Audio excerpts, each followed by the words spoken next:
అందరికీ నమస్కారం. కథా ప్రపంచానికి స్వాగతం. ఈరోజు మనం చదువుకోబోతున్న మరో కథ కలిసి ఉంటే కలిసి సుఖం. మన దేశంలో తక్కువ చెట్లు గల గ్రామాలు, నగరాలు ఎన్నో ఉన్నాయి. అట్టి స్థానాలలో ఆవులు, గేదెలు, ఎద్దులు అల్పంగా ఉంటే పిడకలు కూడా తక్కువగానే లభిస్తాయి. ఒక చిన్న బజారు ఉంది. దానికి సమీపంలోని చెట్లు అల్పంగా ఉన్నాయి. బజారులోని రైతుల ఇల్లు లేకపోవడం వల్ల పశువులు కూడా అల్పంగానే ఉన్నాయి. వంట చేసుకోవడానికి జనులు కట్టెలను, పిడకలను కొనుక్కోవలసిందే.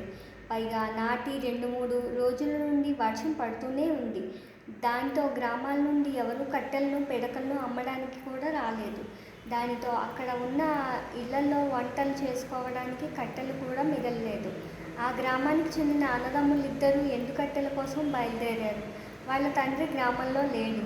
వారి తల్లి ఎండుకట్టెలు లేకపోతే రొట్టెలు ఎలా తయారు చేసి బిడ్డలకు పెట్టగలుగుతుంది? కొడుకులిద్దరూ తమ తండ్రి నాటిన మామిడి చెట్టు దగ్గరకు వచ్చారు. అక్కడ తుపానుకు విరిగిపడిన ఈ పెద్ద ఎండుకొమ్మ నేల మీద ఉండడం వారు చూశారు.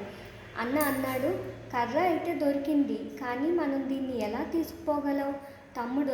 తమ్ముడు అందుకొని, దీన్ని విడిచి మనం వెళ్ళిపోతే ఎవరైనా దీన్ని ఎత్తుకుపోతారు అన్నాడు. కానీ వారు చేయగలిగేది ఏముంది? అన్న వయసు 10 సంవత్సరాలు, తమ్ముడి వయసు 8.5 సంవత్సరాలు. అంత పెద్ద కర్ర వారికి లేదు. అంతలో చిన్నవాడు ఆ కొమ్మతో పాటు పడిన ఓ పెద్ద పురుగును, చిన్ని అనేక చీమలను లాక్కొని పోతుండగా చూశాడు. వాడు గట్టిగా, అన్నయ్య ఇదేమిటి అన్నాడు. అన్న, ఈ చీమలు పురుగును లాక్కుపోతున్నాయి. తమ్ముడు, ఇంత చిన్న చీమలు అంత పెద్ద పురుగుని ఎలా లాక్కుపోతున్నాయి?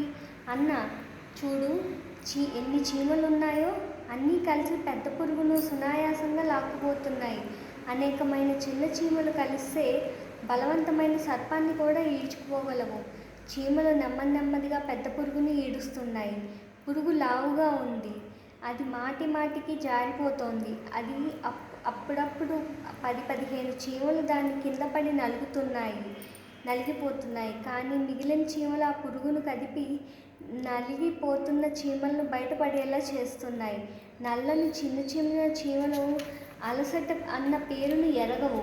అన్నదమ్ములిద్దరూ అలా చూస్తుండగానే అవి ఆ పురుగును దూరంగా నెమ్మదిగా ఈడ్చుకుపోయాయి. తమ్ముడు ఆనందించాడు, చప్పట్లు కొట్టాడు, కుప్పిగంతులు వేశాడు. వెళ్ళి పడి ఉన్న ఎండుకొమ్మ మీద కూర్చున్నాడు. అన్నయ్య, మనం చీమల కంటే తక్కువవారమా? నువ్వు వెళ్ళి నీ స్నేహితులను పిలుచుకురా, నేను ఇక్కడ కూర్చుంటాను. మనందరం కలిసి ఈ కొమ్మని ఎత్తుకుపోదాము అన్నాడు. పెద్దవాడు బజారుకు వెళ్ళి తన మిత్రులను పిలుచుకువచ్చాడు. చాలామంది పిల్లలు పోగయ్యారు. వాళ్ళందరూ ఆ పెద్ద కొమ్మను దొర్లిస్తూ ఈడ్చుకుపోసాగారు. మొత్తం మీద అందరూ కలిసి ఆ అన్నదమ్ములను ఇంటికి చేర్చారు. ఆ పిల్లల తల్లి తన బిడ్డలతో వచ్చిన పిల్లలందరికీ మిఠాయి పెట్టి, బాబులు, కలయికలో మహాబలం ఉంది. మీరందరూ కలిసి పనిచేసి కఠిన కార్యాలను సాధించగలుగుతారు. కలిసిమెలిసి ఉండడం వల్ల మీ మనస్సులు కూడా ఆనందంగా ఉంటాయి. మీ పనులు కూడా సునాయాసంగా జరుగుతాయి. కథ సమాప్తం.